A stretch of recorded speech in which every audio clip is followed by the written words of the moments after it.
Yo, what is up, guys? Welcome to Superhero Sitdown, episode 11, where I sit down with someone who loves superheroes and we talk about the things we love, which is superheroes. Now, guys, on today's episode, I have one man over from the channel Hyper RPG, and this man is Adam Hlavac. Did I get it right? You're close. You were real close. Oh, no. So, guys, Adam is over from Hyper RPG. This is a channel where they do many entertaining reactions, and you guys can check out their channel, link in the description.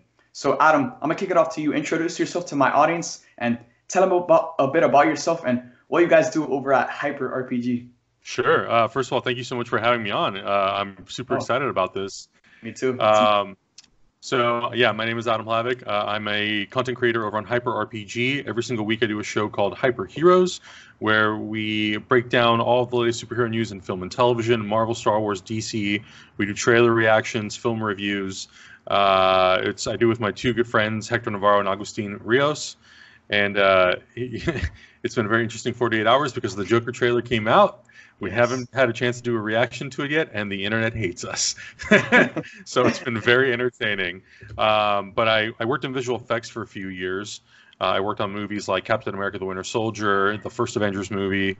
I did that for about 4 to 5 years, and now I've just kind of been focused on YouTube and making my own projects, and it's been a lot of fun. Yeah, for sure. I mean, that's crazy that I'm talking to someone who's worked on a Marvel film.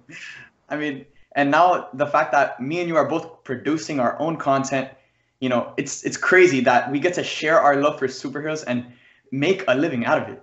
I mean, yeah. So and you know, to add on to that, I think we're in an interesting time right now where we've seen sort of what's been going on with things like YouTube and demonetization and all that sort of stuff, and it's been interesting to see how people like us who love to create content and other people who are as passionate about superheroes, how they're finding other ways to either be able to monetize their content so they can still do it full time, for sure. and the new and innovating things that they're trying to do with their content. Yeah, I mean, it's crazy that in the world we live in, anything you can make money doing whatever you love, and anything is possible. So me and you are both just so blessed to live in this time, and everyone watching is blessed to live. Now, for people like us, the people who go out there, who aren't afraid to take action and take that initiative, because though it may not look like it, this is very difficult to do, you know, emotionally, physically. I mean, this past day and a half has been insane with just all of the news that's dropping, all of the trailers, all of the footage. It's definitely been a grind. And 100%. It's definitely a grind that I'm in love with. And I think I could speak for you when I say you're in love with it too, because at the end of the day, this is what we love. Yeah, no, totally. And you're right. It is a grind. And I think from the perspective of the creator, there is an energy about that I think kind of keeps you motivated. Because every time something new drops, you immediately want to go make a video. You want to talk about it with somebody. Usually you want to do it in front of a camera so then you can upload and share your reaction with the world, and the world can then react to it with you. And I would say it has its ups and downs, right?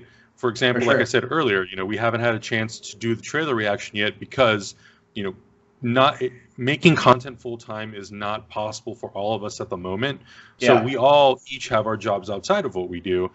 And in order for us to really be able to meet, we have to coordinate that. And it's a big coordination because we don't live together either.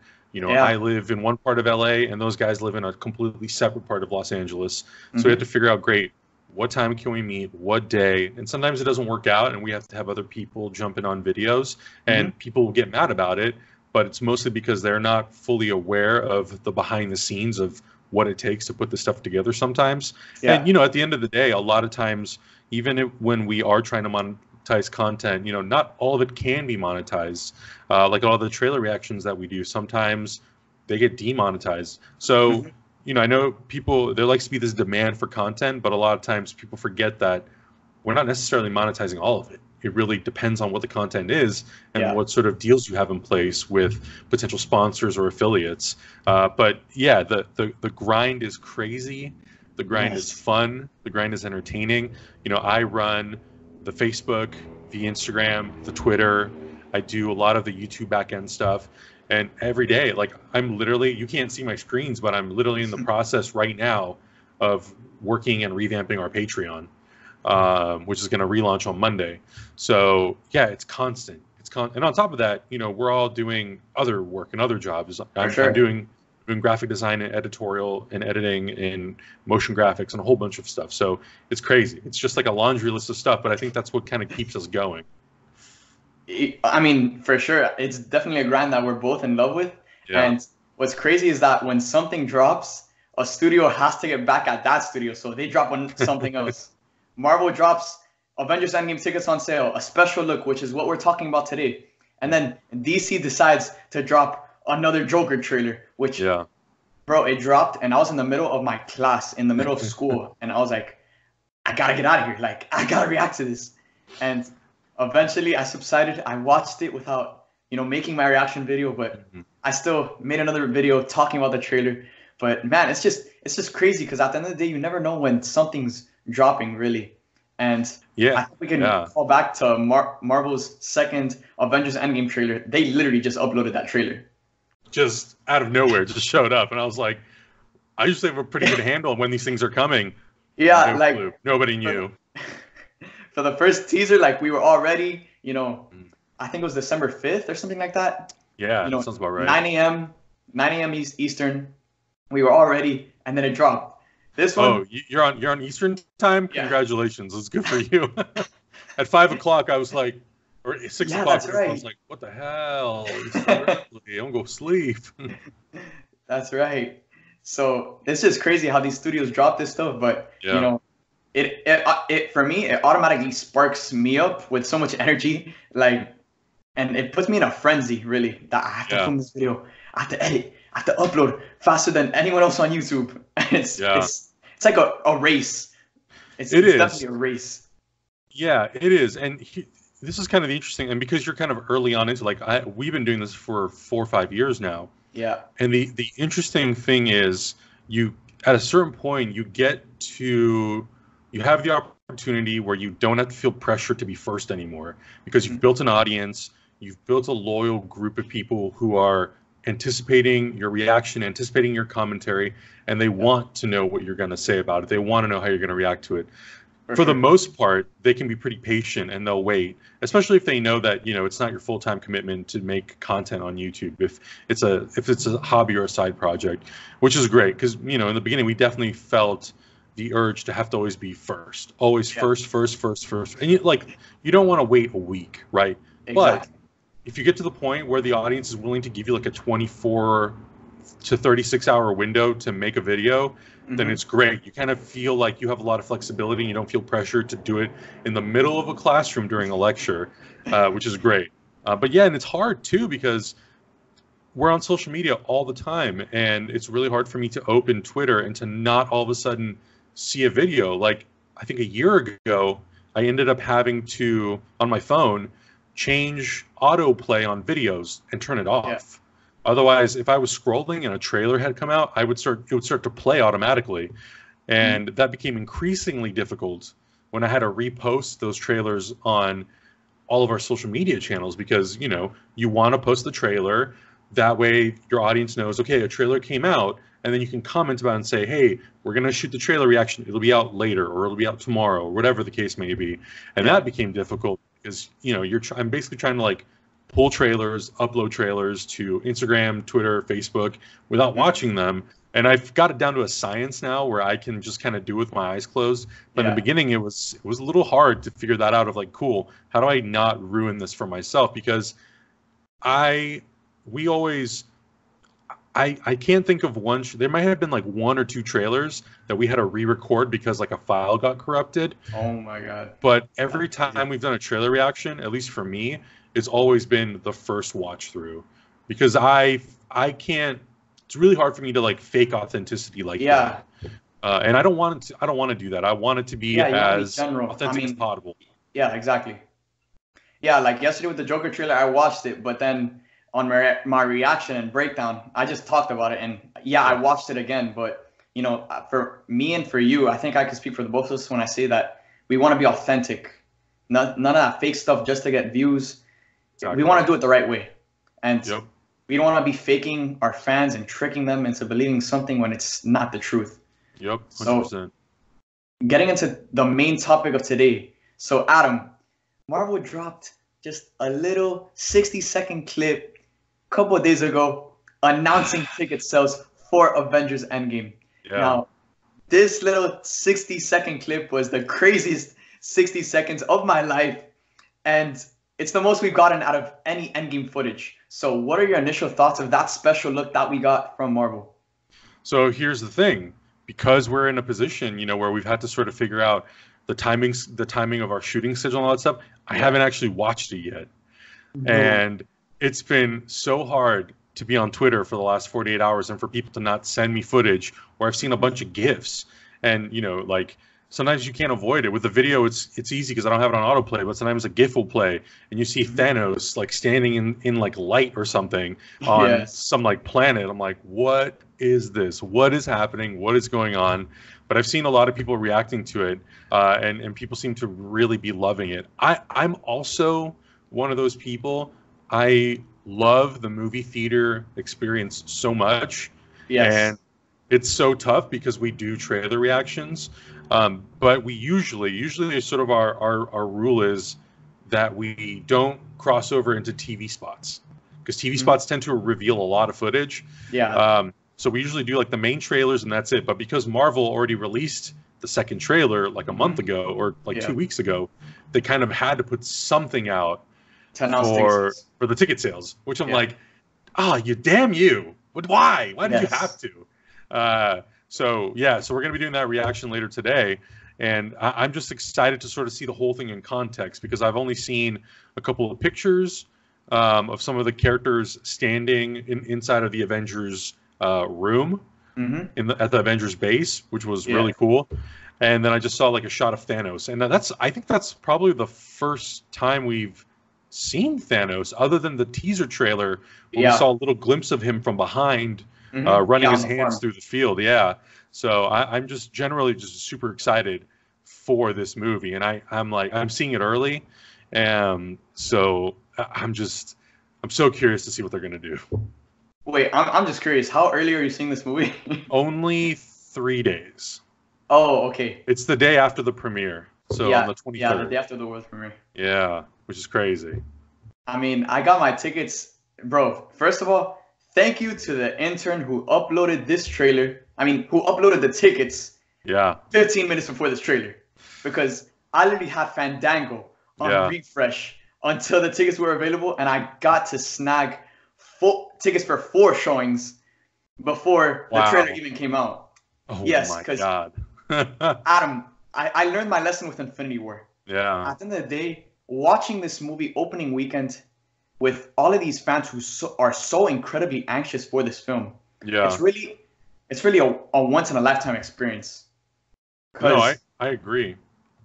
Yeah, because once you watch this film on DVD or you watch it somewhere else, it's just not the same, because you don't have the anxious fans that are just so excited for this movie. You don't have them around you.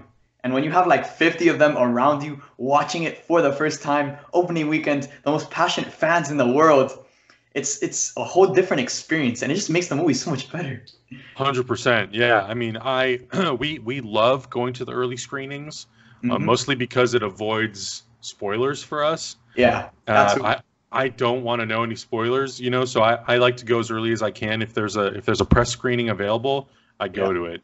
But we still always get tickets for Thursday night, because like you're saying, the experience of seeing it with other people, other passionate fans, is the best experience. Even with superhero movies that I'm not necessarily crazy about, the experience of seeing it with people makes it so fun. I wouldn't give that up for the world. And I agree. I think when you watch it on home video, on Blu-ray, even if you have like the coolest TV with the coolest sound, it's never going to fully encompass that experience of watching it with 50 to 200 people in a theater, where it's just loud. We saw that with Infinity War. Yes. The YouTube video it's like a compilation. The audience reactions of Thor and Groot and Rocket showing up in Wakanda. It's my favorite video. It's the best. It's so good. Dude, sometimes I just watch those videos and I put myself back in that theater where Thor and Rocket and Groot just popped out of nowhere. and straight pandemonium in my theater. The chairs were rocking. And going into Endgame, it's for sure confirmed that there's gonna be a way bigger moment than Thor and Rocket arriving in Wakanda. Yeah. I mean, from all of the marketing in general, we haven't seen much of the Hulk, even in the posters. Yeah. And so I'm expecting something big coming for the Hulk going into this movie. And I'm just so excited, incredibly excited for this movie. And Adam, I'm scared for my health, bro. Like, you and me both, man. My heart literally beats out of my chest when I watch footage. You know, I get teary-eyed thinking about this movie. And I'm just really looking forward to seeing, you know, what they do, because once Infinity War ended, I didn't really know what to. And now it ended in such a way that was so surprising. Yeah. And it left all the characters in such an interesting place. It's the first time in one of these movies that I legitimately don't know. And I think a lot of it is because of the trailers not revealing much. I love that. I love the fact that I know very little. And I also don't go digging for stuff. I just tend to, like, when we do our show, I go to my, 6 or 7 websites. I read the information, and I try to focus on stuff that I don't think will be a spoiler for myself or for the audience, because I don't want to ruin it for anybody. I just want people to go experience it for themselves. For sure. So that's why, a lot of times people get frustrated because they're like, these are not the facts. This is not how it's, and they'll bring up stuff. I'm like, well, I don't read that because to me, it feels like a spoiler and I don't want to know. So I'm just, kind of spitballing based on what I have read. And I do know, and I don't, so I purposely don't read everything. Yeah, I mean, that's fair. A lot of people don't want to know anything going into this movie. And there was a lot of people saying that, and this Endgame there shouldn't be anything. No footage, no trailers. And obviously, there just can't be any footage that drops before Endgame. Yeah. But, this marketing campaign has been so interesting because they've shown a lot, but there's no context behind anything. So the trailers, the TV spots, they just raise more questions than answer questions. Yeah. And there's definitely a lot of, CGI enhancements and visual effects with fake scenes within these trailers. So going into this 3-hour movie, there's really, nothing we can expect. Like, we can't expect anything to happen because anything can happen.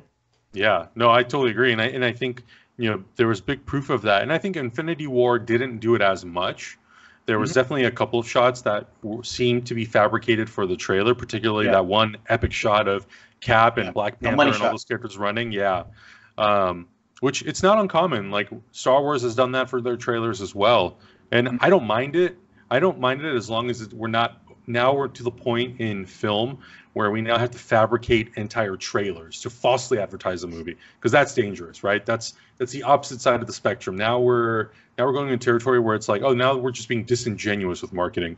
Yeah. But I think I think we're at a point right now where we can bend the rules a little bit, and we can kind of play with the audience a little bit. We can throw them down a different rabbit hole than they were expecting, and I'm okay with that.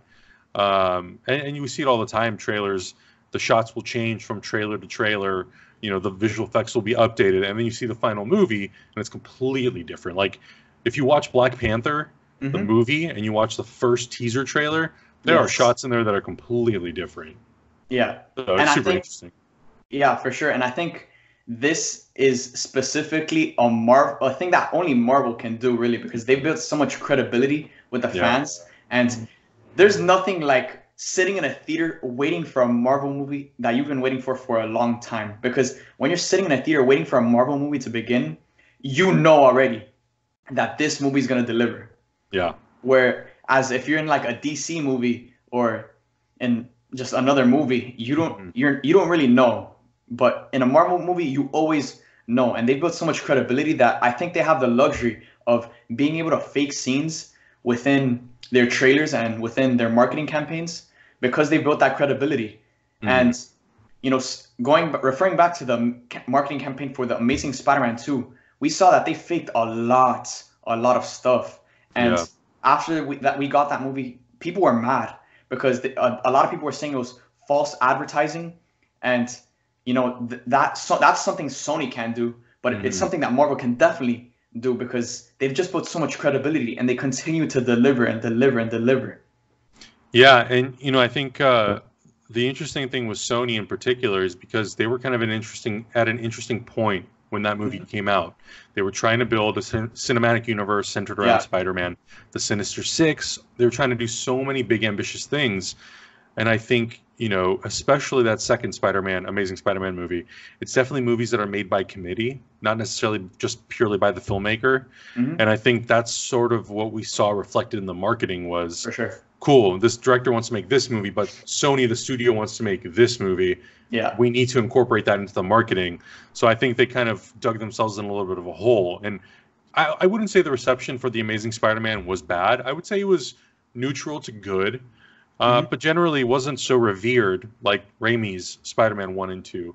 So I think they had a little bit of an uphill battle to sort of win the audience over, whereas Marvel, like you're saying, Marvel Studios, they have spent 10 years, movie after movie after movie, and even when the movie has not worked, the next one, they try it again, and then the next one. I mean, 2013, for me personally, was not that good of a year for Marvel. I'm not... Iron Man 3. Yeah, like I like Iron Man 3. I'm not crazy about it. I really don't like Thor: The Dark World. So like they've had hits and misses, but they keep trying and they keep trying to do better and better. And I would say maybe last year, 2018, may have been their best year. It was a massive year. Yeah, and I think even if you're not the biggest fan of Ant-Man and the Wasp, I personally feel like Black Panther and Avengers Infinity War was so good that it made up for that. For sure. But even 2017, like Guardians 2, Spider-Man, Thor Ragnarok, and Civil War the year before that, like they've been doing a really good job trying to be really consistent with the quality.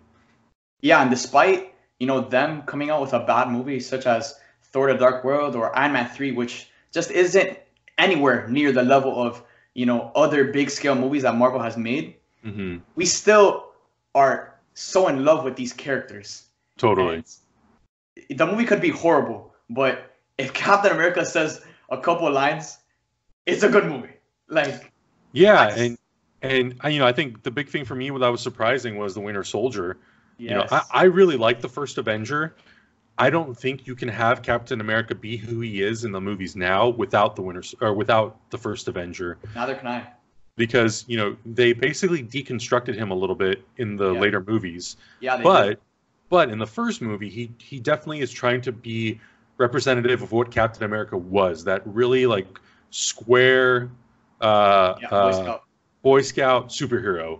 So, and I think it worked in the favor of that character that they did that, because then the Russo brothers could take it and say, we're gonna do something different. We're gonna modernize him. Like, great, you did the story where where he was in the comics. Now you can do something different.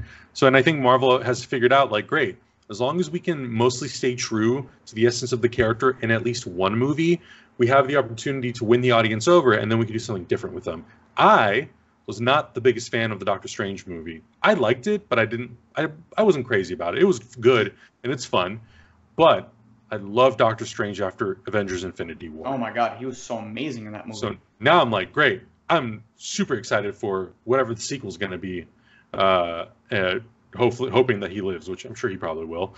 But yeah, so like I think that's the key thing is, you do a movie, if it's great, cool, do the next thing. If it's not as great, still play with the character, figure out how to make it work in amongst all the other characters, and you have plenty of opportunities to win the audience over and to do better. Yeah, for sure. And these, at the end of the day, these are characters that we've grown to love over the course of 10 years, Adam. Yep. And going into Endgame, this is going to be such an emotional movie. And I love how in the marketing, they've really captivated us with more of the emotion than the action. Because unlike any other Marvel movie, this is a very extremely emotional film, because we know that there's so much at stake, and we know that there's probably going to be one of those core Avengers or multiple core Avengers that end up dying by the end of this movie. So I can neither confirm nor deny that. Yeah, I can't, like, I don't even know what's going to happen, but I have a friend who worked on Endgame, who told me some stuff that I can't share. Okay. Mouth shut. Oh my God, Adam. See, I'm like the Tom Holland of that. Like, I would never be able to do something like that and keep secrets like that. I mean, it was hard when I worked on these movies. I worked on them, and we would go into dailies every day, and I would see things like Vision lifting Thor's hammer, Quicksilver dying, a lot of the plots and twists from Winter Soldier, and it was hard. It was really hard to. That was right when I was like starting my YouTube career, basically. Yeah. And it was really hard to not be able to share that, and I couldn't, because if I did, we're under contract, we're under a non-disclosure agreement. You basically cannot say anything about the movies. We technically weren't even really allowed to talk about what we were working on. So that was hard. It was really, really difficult. Now it's easier because, if I know somebody who works on the movie, if they tell me something, I mean, they didn't tell me I couldn't share it. So, but I like to keep it to myself because, again, like I was saying earlier, I don't want to spoil it for anybody. Yeah, for sure. And I'm just curious, but, how come you decided to stop working for Marvel? I mean, isn't that like a dream job for any superhero fan? It is, with the difference that I didn't actually work for Marvel. So I worked for a visual effects company that worked on Marvel movies. So the company I worked for, they were owned by Deluxe, which Deluxe has a lot of stuff, but you would mostly know them at the end credits. You usually see prints by Deluxe. They're the ones who take the movies and they essentially distribute them to the theater. Yeah. But they do a whole bunch of other stuff. They do visual effects and all kinds of stuff. So I worked for a company that worked on the visual effects for it. So had I been working for Marvel Studios proper, I'm sure I would have stayed. The big reason why I left, truthfully, is visual effects is a very grueling process. For sure. And it's very time consuming. Between 2013 and 2015, I had worked on about like 12 movies or so. And my average work day was 12 hours long. And that included weekends. And there were some days where not even exaggerating, I was there for 21 hours. Oh my God. It was nuts. So it got to a point where the company was planning on moving to Canada. And I said, you know what? I think I'm okay. I think I'm going to stay in LA. I think I'm going to pursue other things. And we had already sort of started making YouTube videos. And I thought, I'm going to stick with this. This is sort of more in my passion, in my realm of things that I love to do. And I love visual effects. Like, I first saw Star Wars when I was 9, and that movie was groundbreaking to me. And that was the movie that convinced me that I wanted to make movies, particularly visual effects. But it wasn't until working in visual effects that I thought, I like watching visual effects. I'm not necessarily the biggest fan of helping create them. It's very hard. And I think a lot of times visual effects don't get enough credit for how good they can be, and how much visual effects actually exist in a movie. But yeah, so that was pretty much the big reason. Was I needed a little bit more time for myself, for my own creative passion, and so I ended up leaving. And the company has continued making Marvel movies or working on Marvel movies. But yeah, it's just a very interesting experience working on all that stuff. So Adam, coming off of what you just said, working on Marvel movies, that's a dream job. And, visual effects is definitely, as you described, a very, draining job. 21 plus hours, that's crazy. So, I'm happy for you that you branched off, you made that decision, and now you're doing it for yourself. You got your own, YouTube channel, you got multiple social media pages that are doing well, and you've built this brand that, I've been watching for a long time, and I know a lot of people have been watching for a long time. And I wanted to congratulate you guys, because didn't you guys just hit, I think, 100K before Endgame? We did, yeah, which I was Congrats. I was surprised with. Thank you so much. Yeah, it's been a fun process trying to make that happen. We were at a different channel before we were at Hyper, and I had so many goals and things I wanted to accomplish. And the first year that we started that channel, I told Augustine and Hector, I said, hey, I want to get to 10,000 by Comic-Con. This was 2015. And they were like, oh, it's not possible. It's not going to happen. I was like, trust me. Here's the plan. Here's what we're going to do. Here's how we're going to do it. I'm pretty sure we can get to 10,000 by Comic-Con. And we did. On Saturday of Comic-Con, we hit 10,000. So that was great. That was really, really fun. For once we got to Hyper, when we came to Hyper RPG, they had already started with, I think, around 8,000 subscribers. Mm-hmm. And then once we joined, the subscriptions went up pretty quick overnight. But the big goal for us was great. We got through 10, 20, 30, 40, 50, 60, 70,000 subscribers. Now we need to get from 70 to 100. Then it's going to feel like we've made a new accomplishment. And, it took a lot of time and a lot of building and a lot of experimenting. I think right now we're kind of in a good place where we've sort of found our wave to ride. And a lot of it has been experimenting with the content, experimenting with our show, getting the show out on more podcast formats, uploading more stuff to Twitter and Instagram and Facebook. And it's really helped. And now it got us to 100,000 right before Endgame. And it's exciting because once you get to 100,000, you just want to keep going. You just want to, great, 200, 250, 500, a million. Get to that mill. Yeah. So I can definitely relate to you on that because back when I started SUPES in October, I set out 2 goals for myself. I'm going to have 10,000 plus followers on Instagram, and I'm going to have 1,000 subscribers on YouTube. And I already hit the 10,000 subscribers 10,000 followers on Instagram. And now no way. It's coming close, but hopefully I can hit 1,000. I have some contingency plans like Batman, but I'm trying to hit 1,000 before Endgame. So that's awesome, man. Congratulations. I mean, Instagram is not easy. Instagram is hard. Instagram is a lot of consistency, and like the way I was able to do it is I turned our Instagram into like a news source basically, where I was constantly news. We're at about 18,600 right now, and I'm slowly trying to transition it out of news. I'm still including it, but I don't want it to be the main focus. I want the focus to sort of start shifting now towards our YouTube content, our podcasts, our clips from movies, and like really, because I talk a lot about how Hyper Heroes is the celebration of heroes from film and television, and Instagram in particular has really been about mostly just regurgitating the news. And I think it's fine, but instead of posting a bunch of images of like breaking news, I would rather do a 5-minute Instagram TV video and put that into my feed, and then people can just watch my opinion about it and watch the news as opposed to just having to read something. Yeah, for sure. I mean, Instagram has become very oversaturated in that a lot of the content creators over on Instagram are posting the same stuff. And it's all news, but once I noticed this also with YouTube, once you diversify yourself from everyone else and do something different than everyone else, then that's when you can branch off and really gain an audience fast enough. Totally. So that's what I'm doing over here on YouTube. I want to assemble all of these creators and bring them onto YouTube, so like that the people, you guys watching, can enjoy content of all of these assembled content creators that, again, share the same love of superheroes that we all share. Yeah, and I think it's great, and I think that is different. You look at a lot of these big channels, and they kind of have the same, we all sort of have the same people on all the time, sharing the same sort of opinions.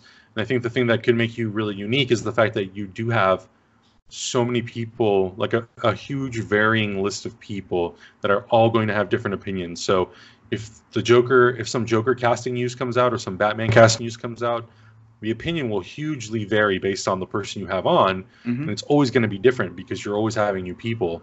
And I think even for us currently, technically speaking, we had to also find ways of doing our show differently, making it look different than any other show. I love tech channels on YouTube.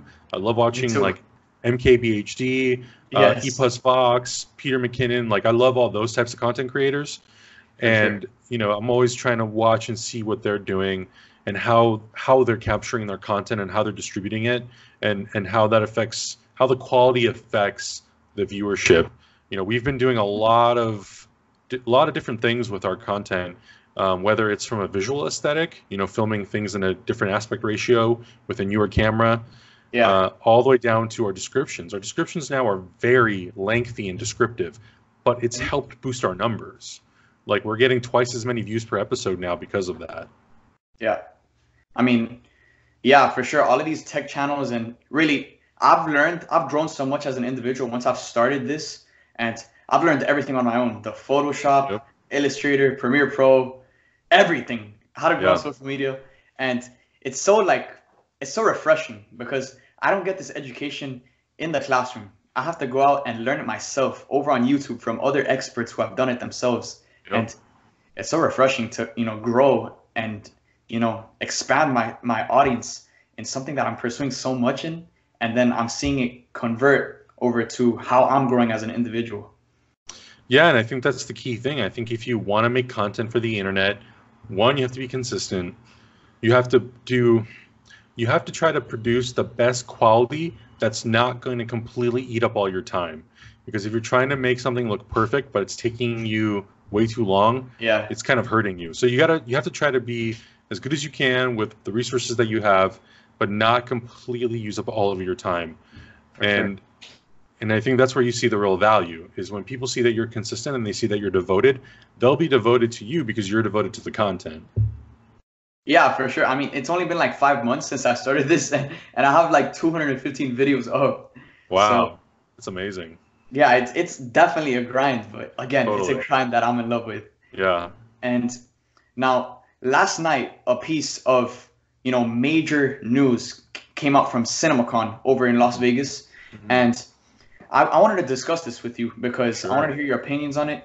And Alan Horn, who is the head of Disney Studios, everything under Disney, Star Wars, Marvel, Pixar, all of that, the head of Alan Horn, he came out on stage and he stated that with the Disney and Fox merger happening, that Deadpool is still going to operate under Fox, 20th Century Fox, which is, again, Disney's going to develop Deadpool movies, only he's going to be outside of the MCU and outside of Marvel Studios. So how do you feel about that? Because I know a lot of people were expecting Ryan Reynolds to come in and make his debut within the MCU. Sure. But from what I got from that panel, I don't think that's going to happen. Yeah, personally, I'm okay with it.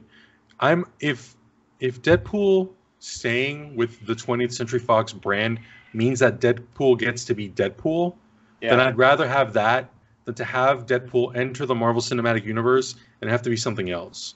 For sure. I think the most paralyzing thing you can do to that character is to not allow him to be who he is. And that includes the cursing and the violence and all that stuff. So I wouldn't want that. I think what you could do something similar like what Sony does with Spider-Man, is that he can cross over into movies depending on what the movie is, and then he can adjust his rating, his own personal rating of himself, while he's in somebody else's universe. So I think there's a way you can do it. I think it could be difficult because of just the nature of who he is as a character and the violence. So I think it's a challenge. I think it would be really funny, and I think it could be very entertaining. But overall, I'm okay with the character existing in his own movie universe where he gets to just be his own character. And he'll obviously talk about that. And I think that will be the funny part about it. Yeah. He will talk about how he can't be in a Mickey Mouse movie because he loves to talk about sex and drugs. Yes. I think that spin on it will be great. Yeah, for sure. And once they announced the Disney Fox merger, and once Kevin Feige said that they're going to integrate all of these characters within the MCU, I still had so much doubt within me, because how could you have, a major crossover event with the Fantastic Four, X-Men, Avengers, and then still have Deadpool in there, who is going to make that movie completely rated R? Because you can't have Deadpool in a movie with all of those characters and then him not being his true self, with the cursing, the jokes about sex, the drugs, the gory violence that makes up the character of Deadpool. So I completely agree with you, and I feel like, again, I'm fine with him having his own franchise over at 20th Century Fox, because they have so much leverage. They could do whatever they want over there in that universe, and it doesn't have to connect back to the MCU. And again, Deadpool is gonna make those jokes, and that's gonna be so funny as a fan. The fact that he's such a fourth wall breaking character, and he's just the funniest. And again, the fact that he makes fun of the situation that's happening outside and informing some of the fans that don't know about this stuff, it's hilarious. Yeah, and I think I I think there's plenty of opportunity right now for us as fans to get different shades of the Marvel universe.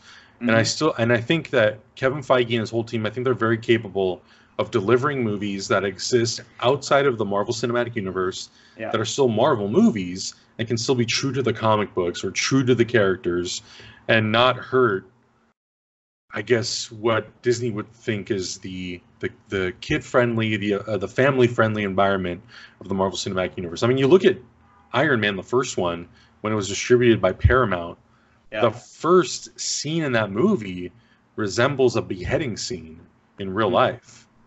So that just goes to show that once Marvel acquired that company, they kind of knew what they were buying into, and they had to accept that. They had to accept that they were buying a franchise or acquiring a franchise that has sort of established a look and feel. Now, has it changed since 2008? Totally.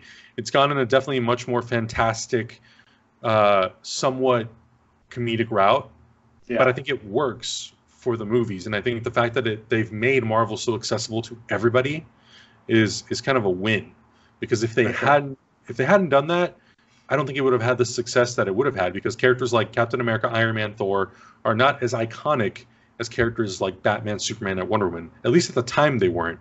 Now, everybody pretty much knows who these characters are in the Marvel Cinematic Universe. Yeah. But 10 years ago, nobody knew. Like, Iron Man and Captain America, as much as Captain America we like to think of, because he is Captain America and he is kind of Marvel's quote-unquote Superman, there were a lot of people who knew of him but didn't know him. Like, people know Superman. They know the story. They know kind of what happens to him. But with a lot of these other characters, nobody really knew. So they really allowed themselves to build out to a worldwide audience. And they've seen that, that ROI is massive for them. Massive. It's huge. I think they've made like $18 billion in 10 years. Yeah, and it's insane number like that. 18 to 20. Yeah, something in that range. But yeah, they've made an insane amount of money. And another thing too is that they've really revolutionized these characters, because this Captain America that we have now on the big screen isn't the same Captain America from the comics. Yep. And the fact that they've revolutionized that character and made that character, such a cool character to carry on his own franchise and be one of the favorites within the MCU Trinity. And the fact that they've revolutionized him, other characters, the Guardians of the Galaxy, Thor, and they've really taken all of these characters and they've made superheroes cool. Now, that's why we see the success on such a massive, massive level. Endgame is tracking for an $850 million opening weekend internationally. Domestically, it's tracking for a 175 to 300 million opening weekend. And these are insane numbers. But this is because Marvel has revolutionized what superheroes are. And now it's something that's embedded within our pop culture. This is something that everyone talks about. It's not just us. Everyone, come April 26th, everyone is going to be talking about Avengers Endgame. And that's something brilliant that Marvel has done. And I think not only have they revolutionized superheroes, but they've revolutionized storytelling in the filmmaking perspective. Yeah. There have been a lot of movie franchises that have made sequel after sequel after sequel. A lot of times, they don't really interconnect. Like Superman 1 and 2, those two movies interconnect. But Superman 3 and 4, they don't connect to the first two. They're their own, it's like their own anthology series. Yeah. The Marvel Cinematic Universe, aside from maybe like Star Wars, because Star Wars is interesting because Star Wars has 3 separate trilogies. They're all interconnected, but they're all in such huge gaps of time. Yeah. You've got the prequel trilogy set 30 years before the originals, the sequel trilogy set 30 years after the originals, and then we have stuff in between like comics and TV shows to kind of fill the gaps. Yeah. But Marvel's the first one that's really been able to, for 10 years straight, tell one story that started with Iron Man, technically started with Captain America, but they've been able to tell those stories for 10 years and they all connect. It's all one linear story. And obviously we've jumped through time a lot. Captain Marvel, Captain America, the First Avenger, but generally speaking, we've been on this 10-year journey of what it means for these characters to live sort of in real time in this universe. And nobody's really done that before. Even the Dark Knight trilogy, you got Batman Begins, and then like 7 years later or 8 years later, or sorry, a year later you have The Dark Knight, and then like I think it's Yeah. like 7 years in movie time you have The Dark Knight Rises. So Marvel's really the first one that's really done one long epic like timeline of events. Yeah, for sure. I think the closest thing we've gotten to a massive crossover event is the Batman animated series and the Superman animated series collabing together for that amazing Batman and Superman animated film. Yep. I mean, that's the closest thing we've gotten to a major crossover when it comes to big time superheroes. So Marvel is really the first ones, and now we see it trickling over to other franchises. There's a lot of other studios and franchises that are trying to bring worlds together and trying to replicate the pattern that Marvel has made within their movies. Mm-hmm. And I tip my hat off to Marvel because it looks like they've had this plan written out since day one, and they've stuck to this plan. And yes, there's been a bunch of, contingency plans that they pull out of their ass, like when they got Spider-Man. Yeah. That's something that they got out of nowhere, and they interweaved him so perfectly to make him fit into the story. And again, it all makes sense. So now with them getting the Fantastic Four and the X-Men, I'm just so excited to see how they interconnect that, because it's such a massive amount of characters that they have to integrate. And, with Marvel being at the top of the food chain when it comes to integrating characters and bringing together a cinematic universe, it's going to be interesting how they pull that off. Yeah, and, I think the thing that Marvel has done that is so unique is they've made it work with their franchise. And the problem is so many people try to replicate it. And I think the biggest issue that, other brands have had is they don't have the right passionate people working on it. Yeah. I love DC. I love those characters. I don't necessarily think that they had the most passionate people contributing or working on that franchise. And I think the same thing goes for the Universal Monster franchise. That Mummy movie was not good. And oh my God. That movie kind of broke that whole MonsterVerse, that monster universe. I think they're doing it like an Invisible Man, but they've recast it. They brought in a new creative team. So yeah, I think Marvel really figured out hey, how do we interconnect all these stories? How do we make it work? And everybody's just trying to replicate. The problem is they're not being true to the characters. And I worked at DC for a short time, and one of the most frustrating conversations I always had with one of the executives was, what's the vision for the DC movie universe? Oh, well, we have to be different from Marvel. We have to be different from Marvel. We have to do it differently than they did. And I said, no. Your goal shouldn't be to be different from Marvel. Your goal should be to be true to your characters, to the legacy of your characters. And, I can't speak, I know the internet has a very different opinion about this. There are certain things about the movies up to this point that I really, really like. Even some movies that generally are not liked by a lot of people. There are elements of it that I like, and there's things that I also very much do not like. And I think that they've finally decided, once they sort of ditched the whole idea of let's not make the shared universe a concern. Let's worry about telling really good individual stories with good characters, good villains, good supporting cast. That has been their winning formula. Look at Wonder Woman. Wonder Woman came out, and despite the third act being, what it is, I think it's a very well-made movie. It's very, it's just very strong for the characters, the relationships, the supporting cast. Aquaman kind of goes a little ridiculous, but I love it for that. I love that it just sort of embraced the fantasy element of Aquaman, because I think if you try to do Aquaman too serious, people would think it's a joke. And I think that's it's the opposite of what Aquaman has kind of been known as. He tends to be really serious in the comic books, and people are like, oh, he's the dude in the orange and green tights who talks to fish. I think that's where the jokes really came from. But the fact that you got someone like Jason Momoa to really embrace sort of the fun, fantastical element of that character, it makes the movie more enjoyable. And Shazam, the same thing. It's big. It's big as a superhero. I love Shazam. Yeah, it's so great. It's wish fulfillment to the maximum degree. And that's what I love about it. That's what DC to me is. DC is not necessarily, I don't think the characters are necessarily the most relatable, but they are the best characters to aspire to be like. Yes. Because they are the best, the truest, most good-hearted characters in comic books. For sure. 100%. I mean, I think that DC literally has the greatest, superhero characters over Marvel. And Marvel, the only difference is that Marvel has been able to make these movies really, really well. Yeah. But if you look back to the comics, I don't know about you, but I love DC comics way more than Marvel comics. I mean, that's what I grew up on. I didn't grow up on Marvel. The first comic book I ever got was the Greatest Superman stories.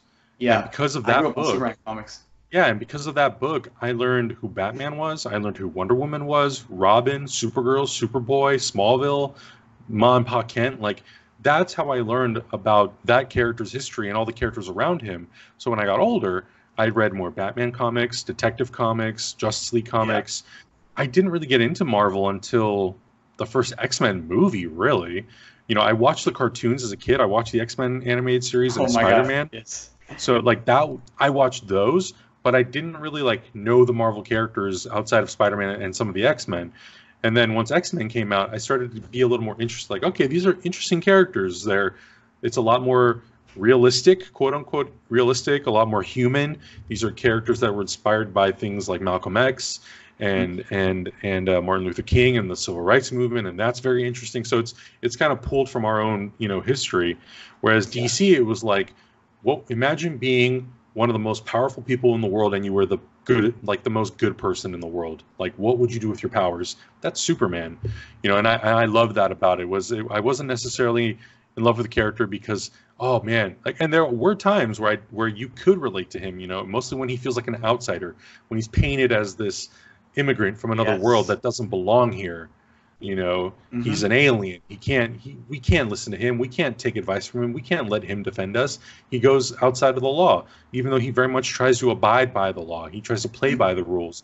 He just wants to be able to make sure that all of humanity is safe and defended. And he does it for nothing, for a thank you. Yeah. I think that's so inspiring. That's what I love about that character. Yes, Superman is my favorite character of all time. And by far, I mean, that's why I'm named Supes. Yep.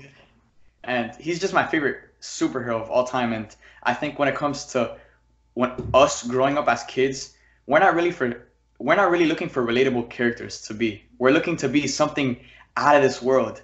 And that's what DC heroes are. They're out of this world.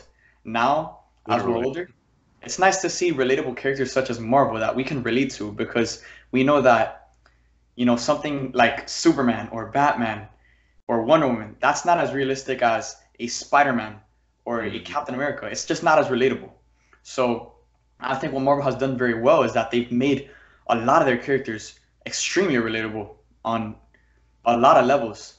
So those are my thoughts on, when it comes to the relatability between Marvel and DC, and Marvel heroes and DC heroes. So coming to the conclusion of this episode, Adam, do you have any final thoughts you want to share? I think a lot of times we don't realize how, and I don't mean this as a joke, like I mean this legitimately, how lucky we are right now. When I was a little kid, I was born in '87, and so I lived through the '90s of all the Batman movies, the Flash TV show, all the animated stuff. Like I grew up watching that stuff every single day up until I was an adult, and now into my adult years. But we are so lucky that we can literally look around. Like I'm sitting at my desk right now, no joke, like Batman, special edition soundtrack, Superman Returns, Superman the movie, Star Wars. Oh my God. Batman Begins, The Dark Knight Rises. I got Krypton. Jesus Christ. I got Aquaman. Like, we're so lucky that we have this much media to consume now as fans of this stuff. Yes. As a kid, that didn't really exist. Like, who would have thought that we would have gotten Ant-Man and the Wasp as characters in a movie? Who would have thought that we would have gotten Thanos wiping out half of the universe in a movie? We're so lucky. And there was a lot of days where I think to myself, like, man, there's a lot of complaining on the internet about these movies. And like, I'm guilty of it too. There's definitely things that I've complained about. And then sometimes I have to step outside of like the internet box and remind myself, damn, this was not possible 10 years ago. Like, we were lucky that we got those Nolan Batman movies that really showed people like, oh, we can make really dope superhero movies. And now Marvel took it up to the next notch, where they've built a whole interconnected universe, and that's huge. Like we right now are so gifted that we have all that, and I think instead of trying to create rivalries between Marvel and DC, or original Star Wars fans and new Star Wars fans, like open it up to everyone. Everyone should be embracing this content. Everyone should love this stuff. Everyone should have a favorite character. Everyone should relate to a character for their own reasons. Everyone should have a movie that they love, and they shouldn't be belittled for liking that movie. You know, if you love Batman versus Superman, hey, I don't like that movie, but if you love it, you own it. But don't be a dick about it. Like, do it respectfully. If you don't like that movie, don't hate on somebody because they do. You know, it's like you love what you love, and that's all good. Like, I love the original Batman movies. I know a lot of people nowadays don't like them because they're outdated. Whatever. I still love them. That's what I grew up on. That's what I love. You know, so I think we're in a really good place right now in fandom where we have so much. We have, look at all the TV shows. All the Marvel and DC TV shows. There's so much for us to consume. It's insane. DC Universe has their own app dedicated to all this new content. And like, I saw some stuff 2 weeks ago at this DC Universe event. Like, Swamp Thing is going to be amazing. I'm so excited. And the fact that like... I'm hearing a lot of good things about that. Yeah, the fact like that a month from now or a month and a half from now, people are going to know who Swamp Thing is and they're going to care about a creature from a swamp. Like, come on. There's no better thing to ask for. All the movies that we're going to get, the New Gods, the Eternals, all this really obscure, deep-cut Marvel DC stuff that we would have never seen in the 90s. And if we did, it would have been made for no money. It would have went direct to video, and nobody would have seen it. But, yeah, so I think that's sort of my thing is, like, we're so lucky to have what we have. Let's embrace it. Let's share it with the world. And if people don't know something about a character or a comic book universe, don't belittle them, educate them. Say, hey, man, if you don't know who this character is, this is Captain Marvel, debuted in this comic book. This is why the suit's green. You know, like, we had that. That was a big thing, was when that movie was coming out and the first picture showed up. It was like, well, why is the character everyone was complaining and hating on it. Yeah, it's like, why isn't the costume red, blue, and yellow? It's like, hold on. This is what that means. This is the comic book. Here's a little bit of the context. You're good to go, you know? So, like, just embrace everyone's level of knowledge on this stuff, because not everyone's an expert, and that's totally fine. Yeah, 100% agree.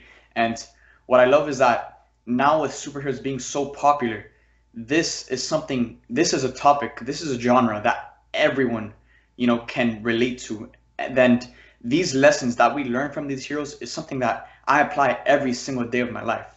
This superheroes have made me who I am. They have taught me lessons as a kid growing up that I still value, that, and they've truly made me who I am, and they are shaping me to be the man that I strive to be. So this is a genre that it's cool now, and what people don't realize is that this is only getting bigger. There's so much in the works right now, and it's crazy to see that from now till in a couple of years, how much growth there's going to be within this superhero genre. So guys, with that being said, thank you guys for watching this video. Make sure to check out Adam and Hyper RPG over, links in the description. Adam, any final thoughts you want to say before we end today's episode?